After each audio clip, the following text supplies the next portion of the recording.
Hi there, and welcome to TechPlower, and welcome to my Tesla Model 3. Have you ever wanted to have a screen behind the steering wheel like the Model S and Model X have?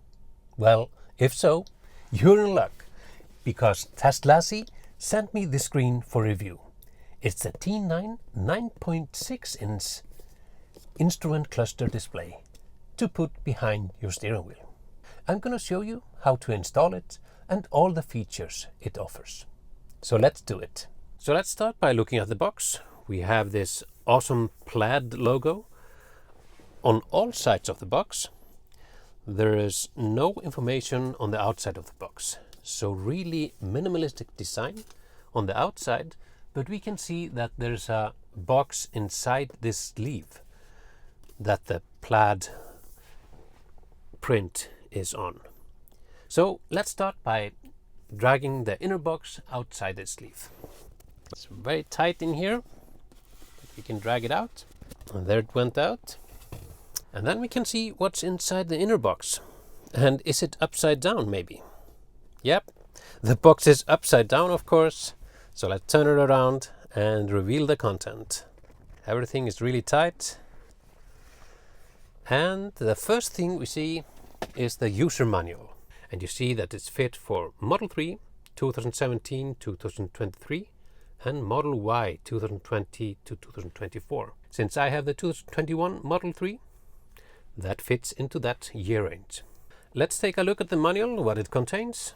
So on the first page we have some technical details.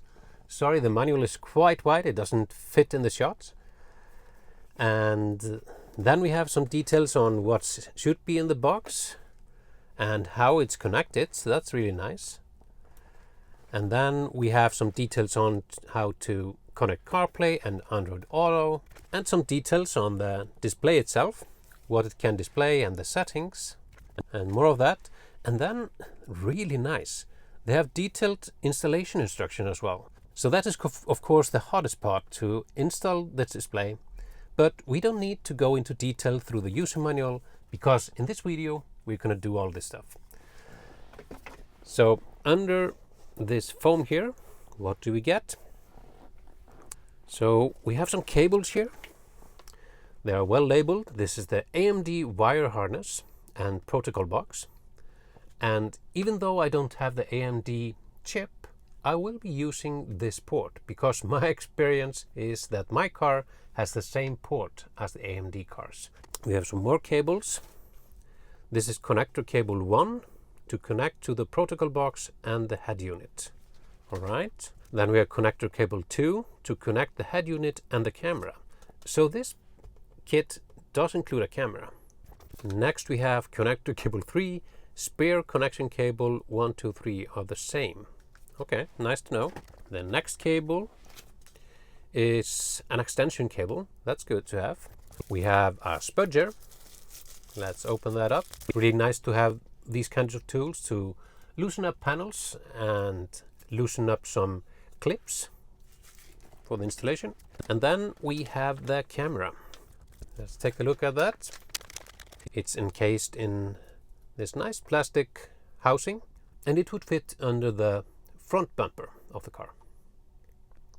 I already have a camera there, so I'm not sure I will show you the installation steps to thread all the cables and put the camera on the bumper, but I will show you the functionality of the camera. I actually have another video that can show you how to thread the cable for the camera into the frunk and then under the bumper. So take a look at that. But I will, as I said, show you the functionality of the camera, even though I won't install it under the bumper. But it's really nice to get a camera with these kits, because older models like mine don't have a front bumper camera. But the latest Model Y has one. The next one here is, I guess, the stand for the display. So it simply clicks on here, and I will show you how this will fit. And the last and most important thing is, of course, the display. And see how thin it is. Really thin. So let's open up the plastic. If I can grab it, must be a tab here that I can pull. Here you go. plastic is off. I'm gonna keep this on until I've installed it, so I'm not scratching the display while installing the display.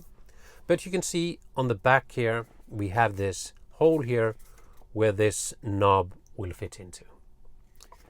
So when we've installed it, it's simply aligning the hole and fasten it like this, and then the display is in place. But we won't do that right away because we want to put the stand on first before we mount the display itself. So on the bottom here we have two USB-C ports. One is for the camera and one is for the data. And then we have a slot for a data card. So that's nice.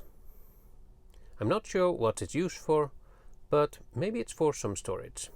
So we put that to the side. I don't think there's anything else in the box, but everything was really well laid out in the box and very well protected. So this is everything that was in the box. So let's start the installation. So the first thing we need to do in the installation is to remove this panel here. But in order to loosen this one up, we need to loosen the side panel here on both sides. So let's do that first. And you can use the spudger tool that came with the kit to help you loosen up the panel. So just put the spudger tool under here and pry it up. It should go out quite easily. Just find the good spot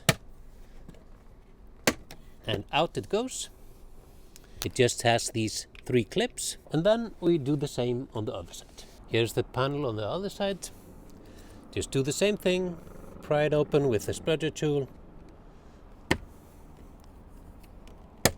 and then you can just use your fingers to take it all the way.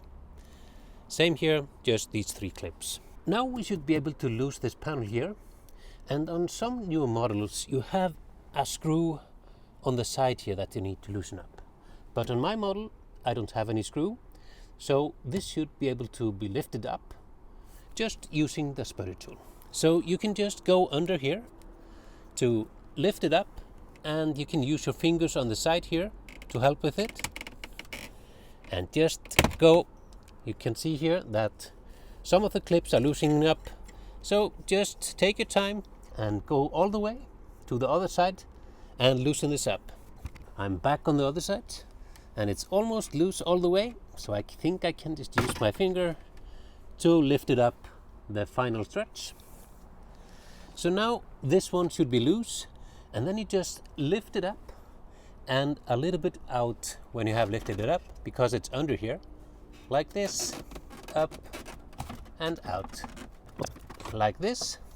So now that we've removed this panel, we have to feed the cable that should connect to the display through one of these holes here. And according to the user manual, you should feed it through on the 39th hole.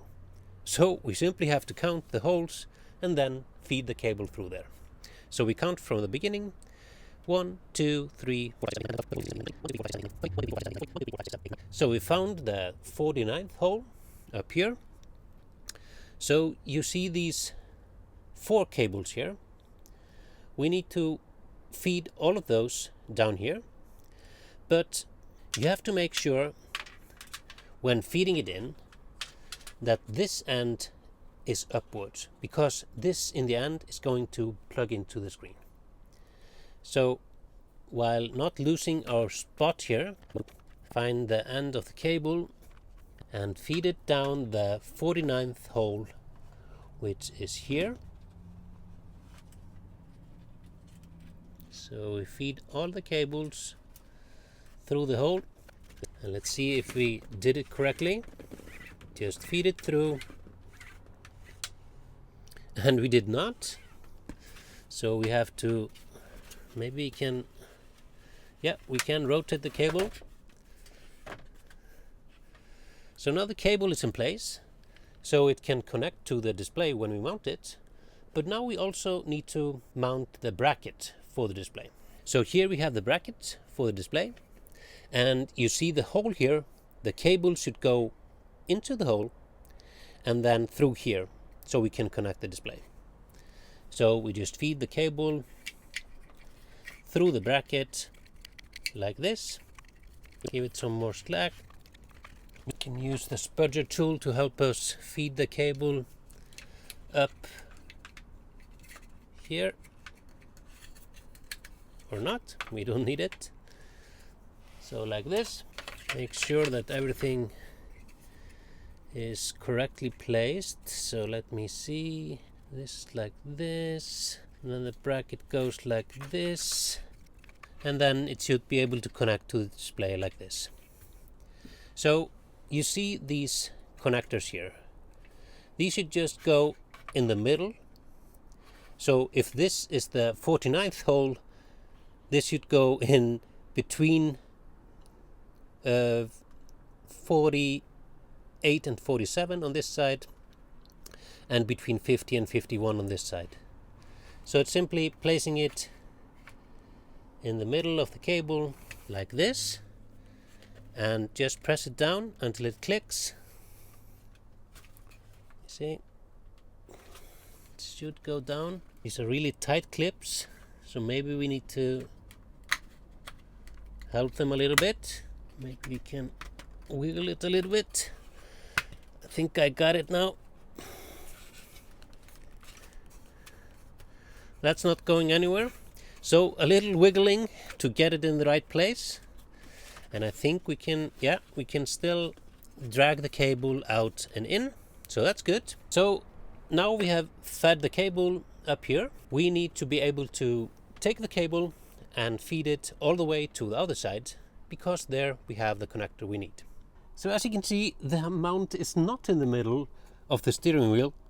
So maybe my car is a little bit different, or the manual is not directly for my model year. So I have to move this a little bit. So I'll move it and let you know in what place I put my mount. I'll be back to you. So I found my spot for the mount. The cable in my case is coming through the 38th hole, and the mount is then placed in between those. But we shouldn't put this panel right away down in place, because we have to thread the cable. If we lift this up a little bit, we have to thread the cable all the way from here to the other end, to the connection point on the right side. So let's do that. So don't mind the other cable. This is for another camera that I have for another system. But when feeding the cable, the only thing you have to think about is not blocking these clips, because these clips are the ones that fasten the panel. So I'm going to use some electrical tape to fasten the cable. You can use whatever tape you want, or something else to fasten the cable. Just make sure it's securely fastened and not blocking any of the clips.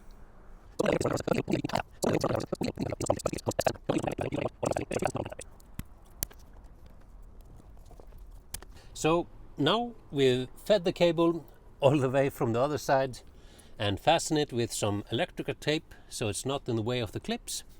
And the cable is coming out here. But what is the next step?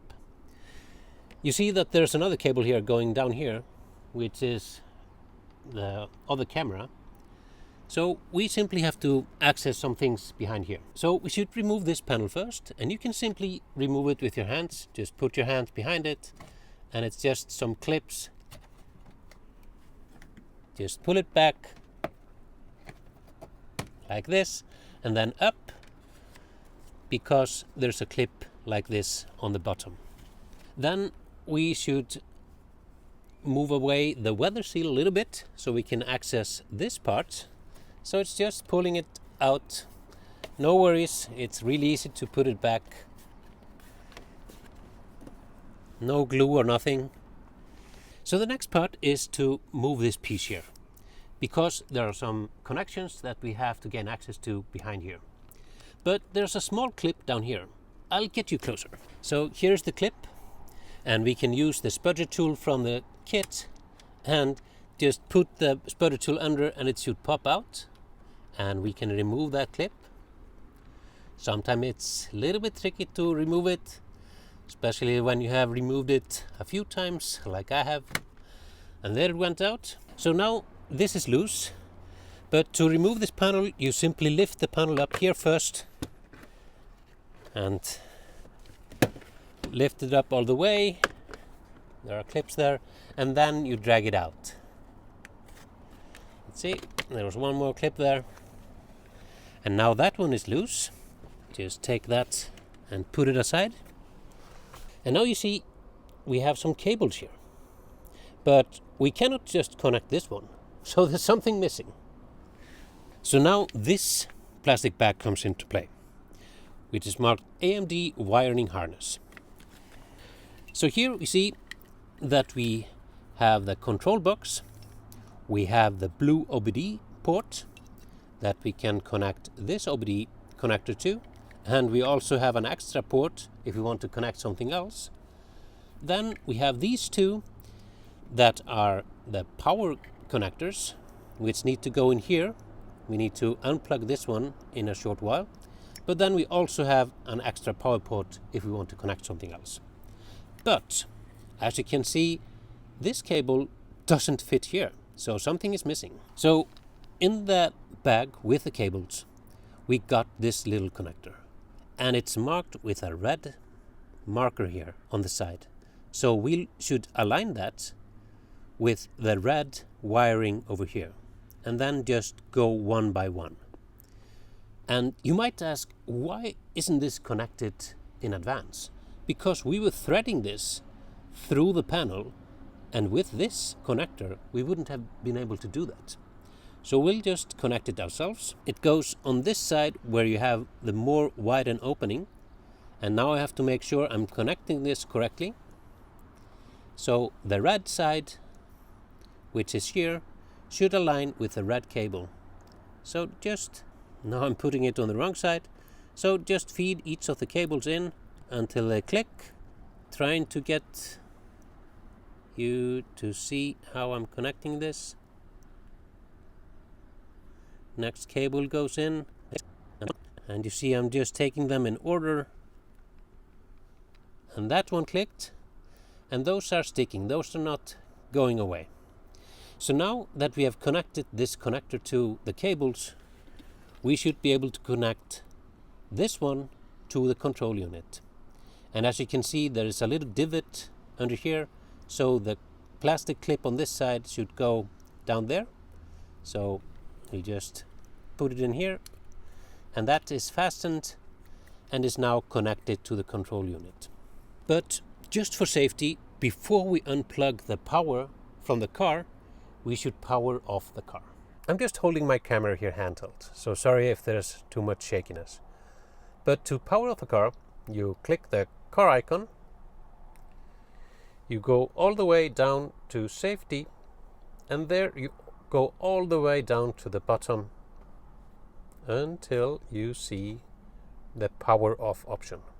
So you simply click that, and the car should have a warning message, and you click the power off again, and the display powers off. So now that we've powered off the car, we can safely unplug the power cable. We can use the sputter to help us out, because there is a clip that we have to push, and then we lift up the power cable to unplug it. So let's see if we can manage to do that. And the power cable is loose. So now we take the power connector that is connected to the control module and connect that instead of the Tesla power cable, just like this, and it clicks.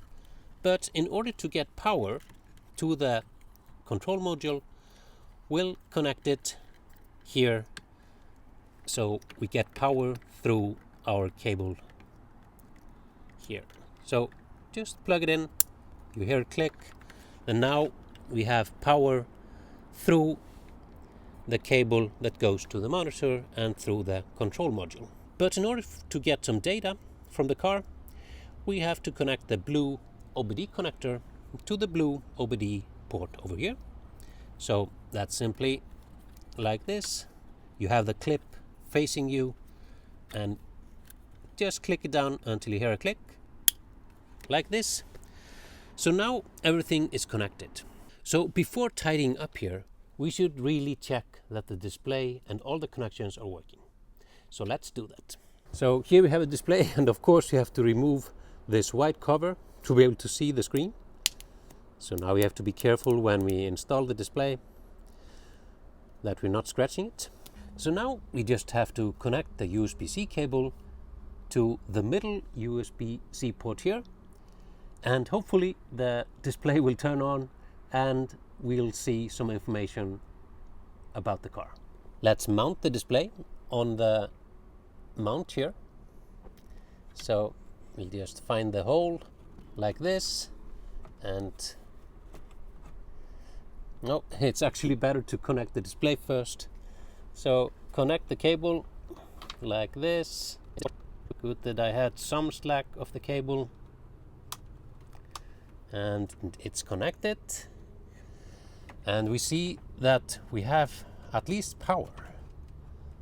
So I'm not gonna place it directly. So we have power and we have connection to the car. We see the kilometers that I've driven in the car.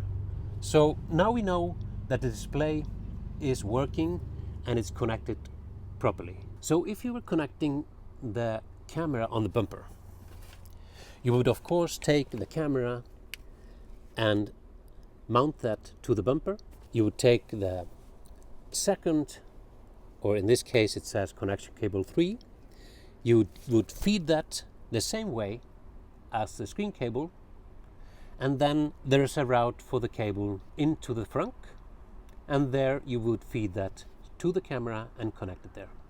But since I'm not gonna install the camera, you can see the other video that I've made where I'm feeding a cable for a camera on the front bumper.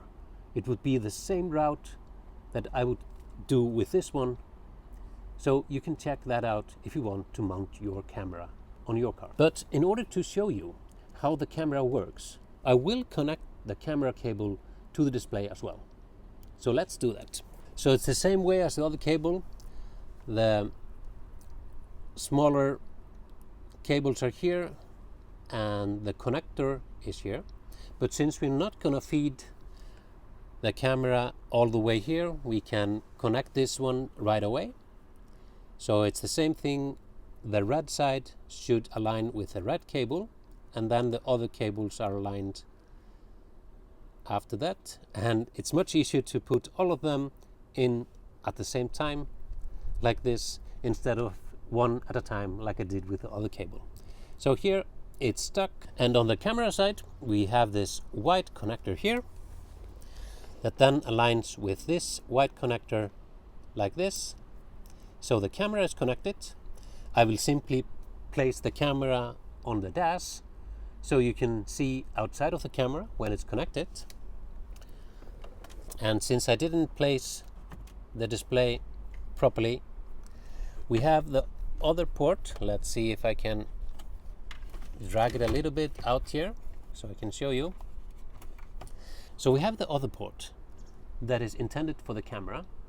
So if I insert the USB there, and then we temporarily place the screen back on, let's see, just to see that the camera is working. Of course you won't have the cable outside here if you install it properly. So if you go into the settings, we should be able to see the camera. Let me see. Down here we have something called AHD, which is the camera, and I'll put it to auto, because when we start driving we should see the camera. So just to show you that the camera works, I can slide down here and press the camera button, and as you can see the camera is working. And if I turn it the way that it's intended under the bumper, you can see that the camera is working and showing me what's outside. So the camera is working, but I will not finalize the install of the camera. I will just have it down here. So now we know that everything is connected properly, and we get some details on the screen. And if you go back to the settings and back to the display, we can see that we have information about the car on our display So now let's tidy things up, and I will go through all the functionality of the display. So now we just have to tidy things up here. We can't leave it like this. So the first thing that we need to do is put the big panel on here. And we need to make sure that the cables aren't in the way. So we just need to feed them in places where they're not in the way. And for this control unit, we could try to hide it behind here. I think it fits down here. So it shouldn't be in the way of anything that comes in here. And then these will just be pressed in by the panel. So let's get the panel and put it back. So now we just put it back here and make sure no cables are being pinched. And we see that the OBD port is here. And we just have to guide it in. It should fit back in its place. So like this. And then we just clip it back on down here. Make sure we are not pinching any cables. So this is in place. And the cables are behind here, but it's only the weather seal that comes in here. And now we just have to put the clip in here again to fasten this part. And it's a little bit tricky to get it in. But in the end it goes in. And just press it in. And that's in place. Now we can put the weather seal back. And that's simply just placing it in here. And making sure it goes in the right place. Like this. And no bends are in the weather seal. So like this. Goes into the corner. Here you go.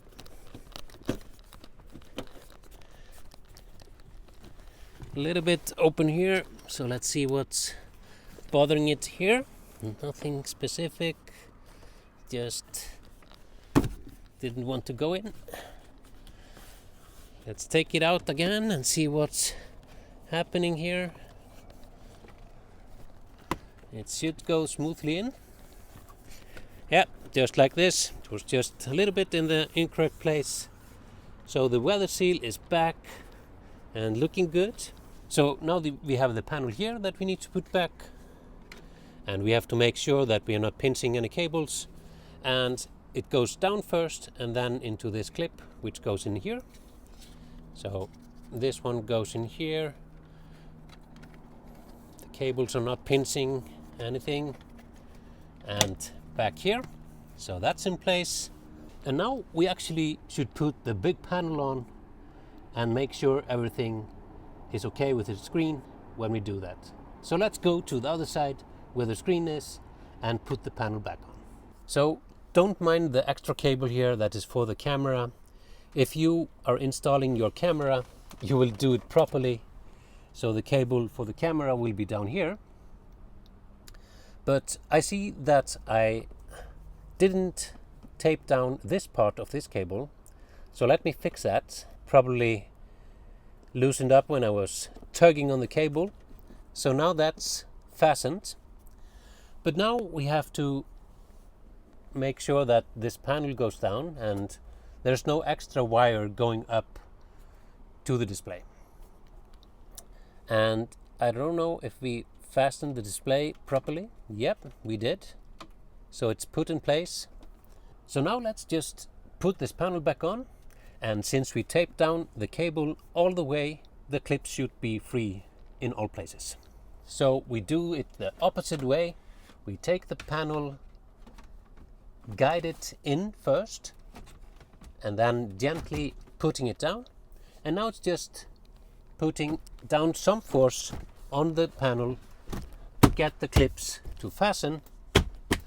You might need to bang it a little bit, but as you can see, this wasn't any trouble at all. And the display still works. And we see some information on the display. So now, since this panel is on, we only need to put the small panels on the sides, on both sides. So let's find the one for this side. It should be this one. So just make sure these clips are in the correct place. like this,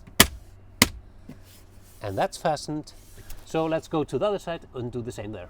So on this side we have to be careful because we have the cables routed up here, but there are 2 clips up here. We don't have to worry about those, but the clip down here we need to be careful because the cables are coming up here, or the cable in my case. But if you have a camera cable like I have for another system here, there are 2 cables to be worried about.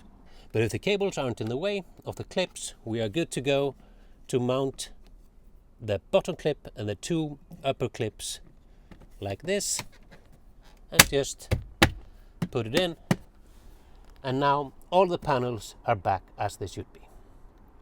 So now, since everything has been connected and put in place, let's go through the functionality of the display. So now the screen is installed and it's showing information about the car. So don't mind the camera cable here, it's just my loose camera. So let's just look at the start screen. What we have at the bottom here, we have the battery percentage, 28%, and also how many kilometers its estimated range. We have the temperature, which is currently in Fahrenheit, 68 degrees Fahrenheit. We have the clock. We have the gear that the car is in. Currently it's in park. I don't know if you see, but it's really dimmed reverse, neutral and drive. And then we have the ready symbol here, or ready text. I guess it means that the car is ready to drive. Then we have the settings icon. We have that my belt is not buckled. We have the speed in kilometers per hour, which is correct for my region. And then we have information about the lights.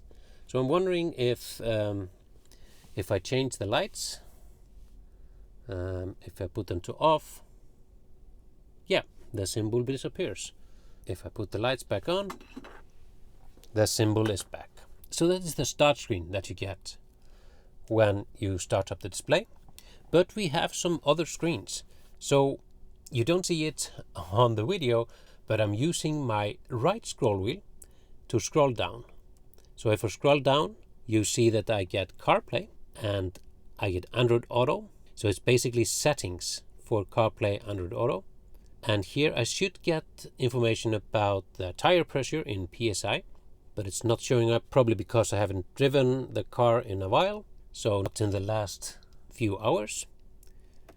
But if you go into the settings and see what we get there, so here we have all kinds of settings. First of all, we have the display menu where we can control the volume of the display. Yes, the display has a speaker, but we can also connect it to Bluetooth audio. We also have a button to mute the audio, and we have brightness control. Let's see if we can control that. Probably we have to switch it from auto to manual. Then we can manually control the brightness of the display, but let's keep it on auto. Then we can decide whether we want to have it in the dark theme, the light theme. Let's see how that looks. That's like this. If we go back to the settings, we can also have it in auto. So depending on if it's day or night, it will be dark or bright. So since it's daytime now, I'm getting the bright option. I'll keep it on auto. So next one is setting the color of the car. So as you probably know, my car is blue, but you can select red. You can have it black. You can have it blue, like mine is. And you can have it gray. But of course, since my car is blue, I will keep it on that. So the next one is probably showing the lanes on the road, I'm guessing. So it's currently on, but of course you can put it to off. This one is the front-facing camera, whether we want to have it on or off. So let's put it to on because we have it connected up here. Here we can decide whether we want the clock to be displayed as 24-hour time or 12-hour time. Here in Iceland we use the 24-hour time. And here we can decide whether we want to use the American road signs or general. Since I'm not in America, I'm going to use general. Next menu option is controls. And here we can decide whether we want the tire pressure to be displayed in PSI or bars. I prefer PSI.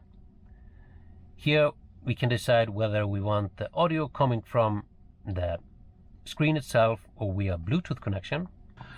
So this option is whether you want your phone to be connected automatically when you come into the car or manually. And here whether we want the steering wheel buttons to be active for the display. Let's have it active. And here is just whether your steering wheel is on the left or the right side. You can switch here, but my steering wheel is definitely on the left side. And here we can change how the temperature is displayed. And since I'm in Iceland, we use Celsius instead of Fahrenheit, so let's switch that. And here we have the blind spot detection. That's nice that that's included in the display. So we can either have it on or off. Let's have it on to see how it works. And here's a setting whether we want the bumper camera to be turned on automatically when we start driving or just manually. I like that it turns on automatically when we start driving, so let's keep that. Then in the system menu, we can select a different language for the display.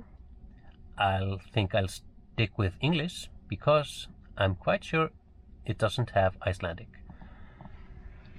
The next option is the look and feel of the main display. So now we have UI 1, but if you select UI 2 and go back here, we have this kind of display. A really simplified one with the speed in the middle. And you notice that we don't have any settings icon this time around on the screen. But how do we go to the settings then? Well, can we drag from the side? No. Can we drag from this side? No. But can we drag from the top? Yes, we can. So we can go to the settings from here. And for the UI 3, that's like this. So we have kind of many circles, and it's a totally different screen. We have the clock here, we have the speedometer here, more like a normal car than an electric car, and then we have some statistics on this side. So if you scroll down, go to settings and check out UI 4. That's also a circle UI with fewer circles, so a little bit similar to the other one. We also have the temperature now changed to Celsius. I think I like UI 2 the most, but let's see. UI 1? Well, UI 1 is kind of cool as well. So let's stick with UI 1 first. Go back to settings, system. Here we have a speeding reminder. We can set that if you want a reminder if we're going over some speed. And then we have the time zone. I don't know if the time was correct here. Let's see. No, it's definitely not correct. So let's change the time zone. We go into system and we find our time zone. It's UTC. Let's see. So here in Iceland we have UTC plus 0. So let's see if that changed. Yes, indeed. The time is now correct according to the time here in Iceland. So that was the last one in system. And then in software, we have information about the version of the display and what models it supports. And also if we connect the display to Wi-Fi, we can check for updates to the display over the air. So that's really nice. So these were all the settings of the display. But I think now it's time to test the display out while driving. So let's do that. So let's see how the display is when we're driving. So as you can see, when we put it into drive, we get the camera on. It's just placed on the upper panel here, but usually it's of course placed under the bumper in the front. But you at least see that the camera can work, and it's a wide angle camera. So if we Then, as I have now put it in the drive and start driving, we will see at some point, if the steering wheel is not in the way, that the camera stops displaying at a certain speed. Sorry about the brightness. And you see there, I guess it was at 15 kilometers per hour that the camera stopped displaying. So, and of course you see that the speed is syncing up with the car speed. So all the data is working, and you should see the blinkers are here. And sorry about the shakiness of the camera. The car is on the move and it's showing the road. And currently there are no other cars here. So let us see how that is displayed. If we see other cars on the road, yes, no, it's not showing it. At least it's not showing the parked cars. It might show other cars driving on the road. It's a little bit bright here, so I'm hoping you see this well. Now we start seeing some cars, at least outside, but I'm not seeing those on the display yet.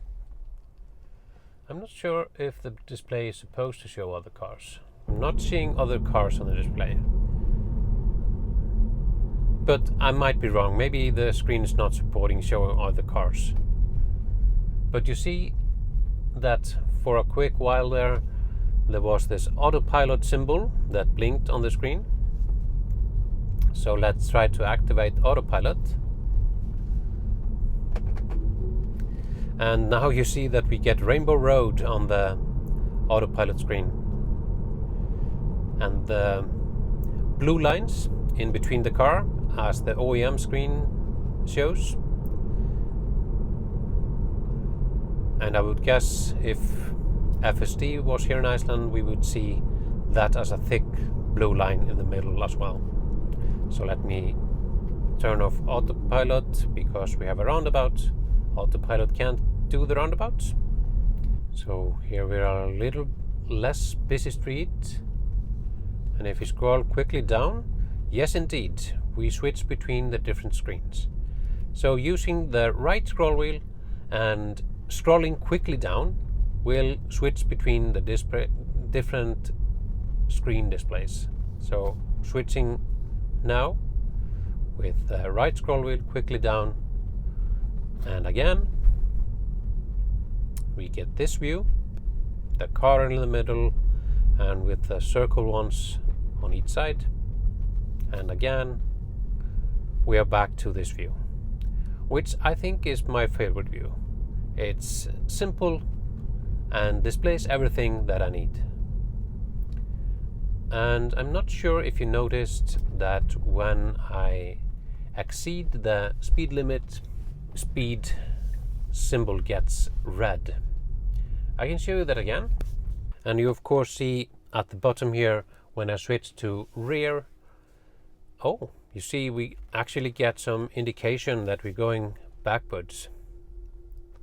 We of course don't get the rear view cameras as we get on the Tesla screen, but at least we get a visualization that we're in reverse. And now, since we stopped and are going forward again, the front-facing camera gets activated again.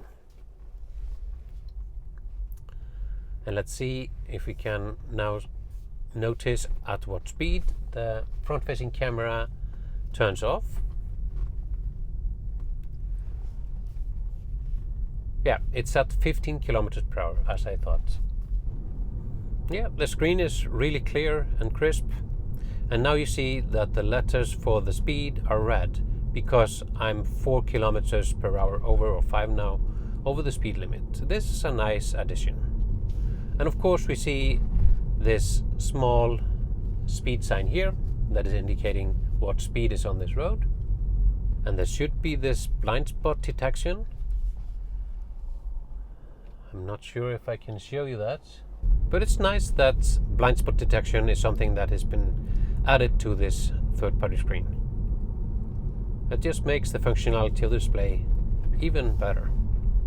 And now we see the backing animation again, and when we put it in the park, it has a quite similar animation as on the Tesla screen. It seems like the car that is displayed here is more like a Model Y than a Model 3. I'm not sure if it's possible to change those settings. Let me see.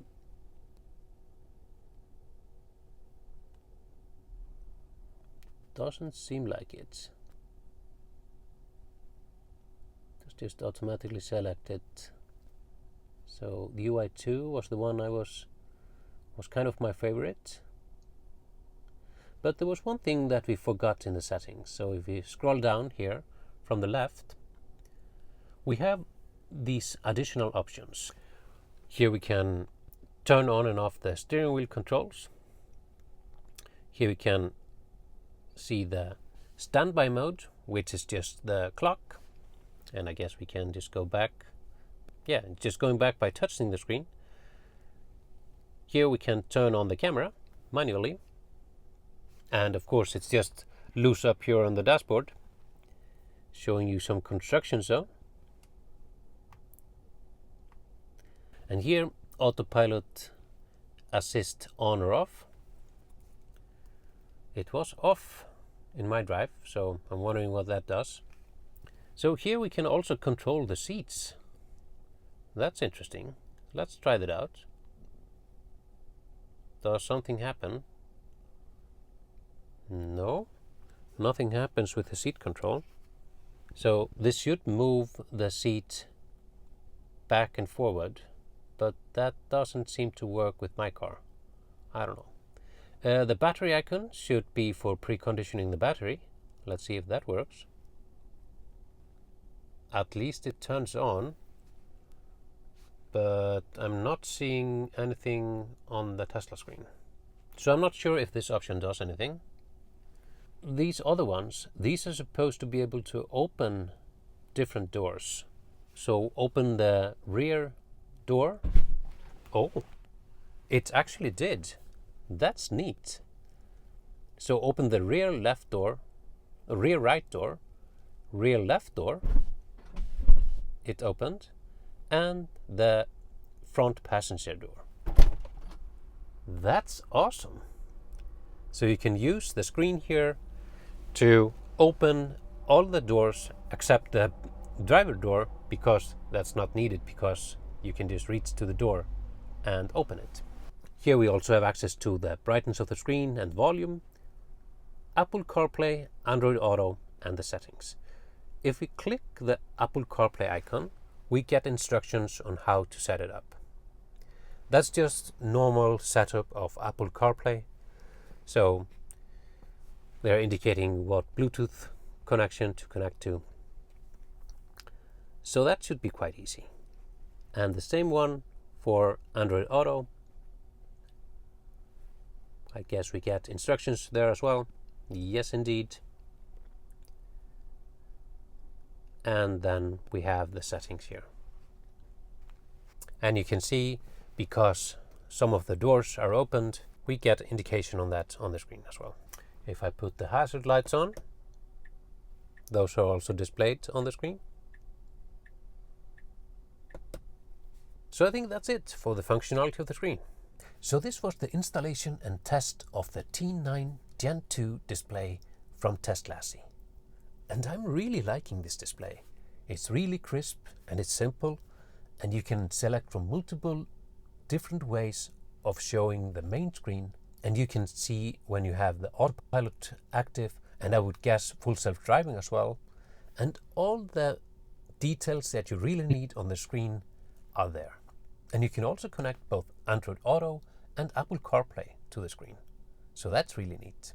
And the screen comes with a front bumper camera as well, and it's a little bit tricky to install it, but if you take a look at my other video where I show you how to feed a cable to the front, I think you can do it, because it's really neat to have a front-facing camera on your Tesla, specifically on those Teslas that didn't come with a front-facing camera that the Model Y now has. So I would really recommend that you install the bumper camera as well. even though it's a little bit tricky. And if you want your own screen like this or any other Tesla accessory, go to Teslasy.com, find the product that you want, but remember at checkout to use my discount code TechPlower, and you will get some generous discount when you go through the checkout process. And if you like this video, check out my other content on my channel, and if you like it, please consider subscribing, because it really helps my channel grow. And don't forget to like, comment, subscribe and share. See you in the next video.